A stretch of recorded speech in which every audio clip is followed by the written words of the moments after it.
India में जो पूरे भारतवर्ष में जो लोकसभा चुनाव है पूरे चरम पे है और उस संदर्भ में पंजाब में अब लोकसभा चुनाव का चरण होने वाला है। और यहाँ मेरे साथ हैं नितिन राउत जी जो पूर्व मंत्री रहे हैं 3 बार महाराष्ट्र में, और रघु शर्मा जी है जो राजस्थान में मंत्री रहे हैं। एआईसीसी की ओर से इनको ऑब्जर्वर लगाया गया है और जानते हैं किस तरीके की ये स्थितियां यहाँ पाते हैं पंजाब में फिरोजपुर लोकसभा क्षेत्र में। देखिए, मैं और डॉक्टर रघु शर्मा जी, हम दोनों को कांग्रेस हाईकमांड ने फिरोजपुर लोकसभा सीट का जवाबदारी जिम्मेदारी सौंपी है। हम दोनों ही वैसे देखा जाए तो पॉलिटिकल फील्ड में सीनियर है और सीनियर होने के नाते उन्होंने यह एक बहुत महत्वपूर्ण सीट समझकर हमको जिम्मेदारी सौंपी है। जब से हम यहाँ आए हैं हम देख रहे हैं कि यहाँ पे बड़े पैमाने पे एक अंडर करंट सा लोगों में दिख रहा है और लोग चाहते हैं कि कांग्रेस को वोट करें, क्योंकि कांग्रेस ने जो न्याय पत्र जारी किया है जिसमें उन्होंने 5 गारंटियां दी हैं, वो 5 गारंटियों के तहत चाहे किसान हो, चाहे दलित हो, चाहे ओबीसी हो, चाहे युवा हो, चाहे छात्र हो, चाहे महिलाएं हो, चाहे मजदूर हो, इनके लिए जो भी उन्होंने न्याय पत्र में गारंटी दी है, लोगों के जहन में वह बात अच्छे से पहुंच गई है और वे चाहते कि अब की बार राहुल गांधी जी के नेतृत्व में देश के अंदर इंडिया आघाड़ी की सरकार बने। लोग यहाँ पर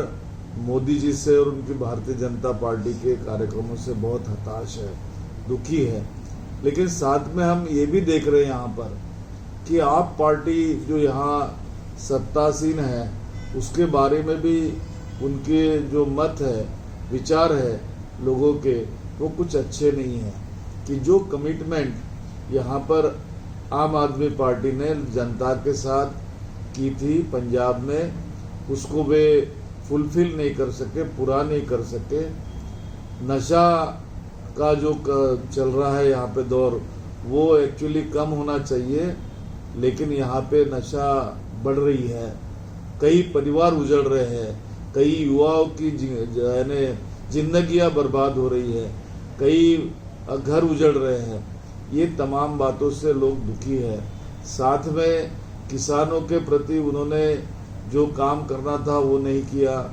भ्रष्टाचार बहुत तेजी से बढ़ा है आम आदमी पार्टी की सरकार में, इससे लोग काफ़ी दुखी है और वे चाहते कि अब का बदलाव आना चाहिए और बदलाव की ओर ये फिरोजपुर लोकसभा कॉन्स्टिट्यूंसी के तमाम लोग आगे बढ़ रहे हैं और हमें समर्थन दे रहे हैं।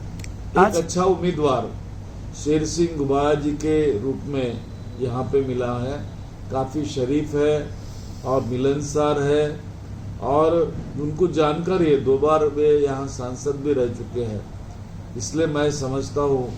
और उनकी कम्युनिटी भी जो है यहाँ पर राय सिख, वो भी बड़े पैमाने पे है, तो उन्हें भी अच्छा समर्थन प्राप्त हो रहा है।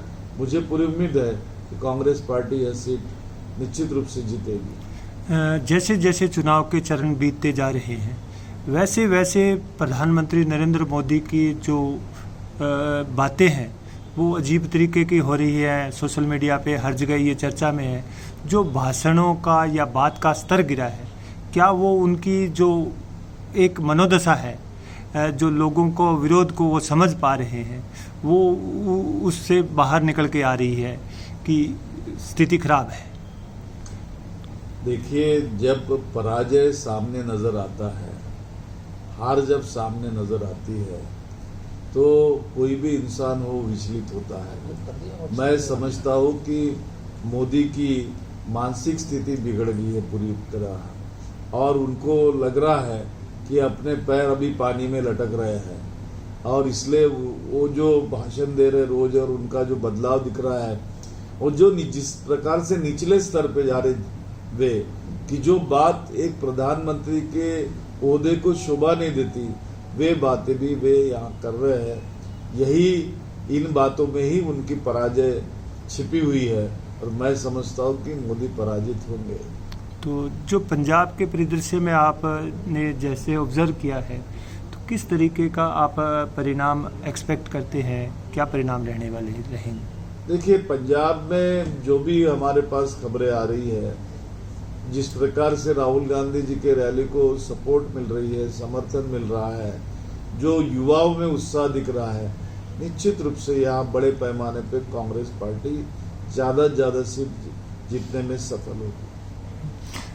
रघु शर्मा जी, जो राजस्थान सरकार में पूर्व मंत्री रहे, और राजस्थान सरकार की चर्चा इसलिए ज़्यादा की जाती है पूरे देश भर में, जो जन कल्याणकारी मॉडल राजस्थान सरकार ने दिया और हर तबके की, जबकि मोदी सरकार का ध्यान सिर्फ उद्योगपति घरानों और बड़े लोगों को बढ़ाने में रहा है।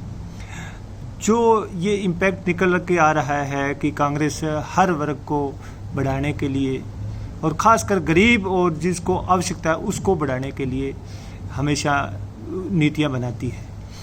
तो जो नीतियों का जो दोनों दलों में अंतर है वो किस तरीके से लाभकारी होगा आपके लिए? देखिए, भारतीय जनता पार्टी के लोगों को तो बातें करना आता है, लच्छेदार भाषण दो,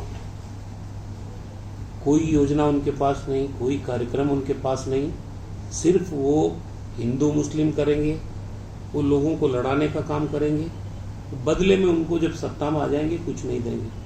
ये कांग्रेस पार्टी है जिसकी नीतियों में दम है। पूरे 5 साल राजस्थान में कांग्रेस की सरकार रही। आज कांग्रेस का बच्चा राजस्थान का बच्चा ये जानता है कि राजस्थान में 25 लाख रुपए का चिकित्सा बीमा था, जो हिंदुस्तान में किसी जगह नहीं है। निःशुल्क दवा योजना चलाने वाला राजस्थान पहला राज्य था, आज पूरे देश में कहीं नहीं है। निःशुल्क जांच योजना, 5000 का आपका MRI का जांच होती है, वो भी राजस्थान के अंदर एक नया पैसा लगता नहीं है। इसी तरह से सोशल सिक्योरिटी के ऊपर हमारा फोकस था। हमने चाहे पेंशन देने की बात हो, चाहे इंदिरा रसोई चलाने की बात हो, 500 रुपये में गैस का सिलेंडर देने की बात हो, मोदी जी दे रहे हैं 1100-1200 रुपये में सिलेंडर, कांग्रेस दे रही थी 500। महंगाई राहत के शिविर चलाए पूरे राजस्थान में। ये अलग बात है कि सरकार हमारी बनी नहीं, लेकिन आज भी लोग याद करते हैं कि कांग्रेस की नीतियों में दम है। जो प्रोग्राम वो देते हैं वो किसानों के हित में देते हैं, गरीबों के हित में देते हैं। जितने हमारे ग्रामीण बैंक थे उनका कर्जा माफ किया पिछले चुनाव में, जब राहुल गांधी जी ने वादा किया कि हम कर्जा माफ करेंगे, हमने कर दिया। जो सेंट्रलाइज बैंक थे उसका वन टाइम सेटलमेंट करने के लिए हमने मोदी जी से रिक्वेस्ट किया, उन्होंने कोई सहयोग नहीं किया। बिल्कुल आपकी एक बात है कि इस तरीके का भरम बलाया भी राहुल गांधी ने 1 से 10 कर दिए और कर्जा माफ नहीं किया। जो राजस्थान सरकार के हिस्से कहा वो कर्जा माफ हो गया, और जो केंद्र की कमी रही तो उसकी वजह से लिए हमने कहा, हमेशा क्या होता है जब भी कर्जा कोई लेता है तो बैंक वन टाइम सेटलमेंट करती है, और ये केंद्र सरकार के अधीन आते हैं जितने भी नेशनलाइज्ड बैंक हैं। तो हमारी सरकार ने, हमारे मुख्यमंत्री जी ने बार बार भारत सरकार को कहा कि आप बैंकों को ये निर्देश दें कि वन टाइम सेटलमेंट करो, और जो पैसा बनेगा वो राज्य सरकार जमा करा देगी। वो उन्होंने किया नहीं, तो इनको कुछ करना तो है नहीं।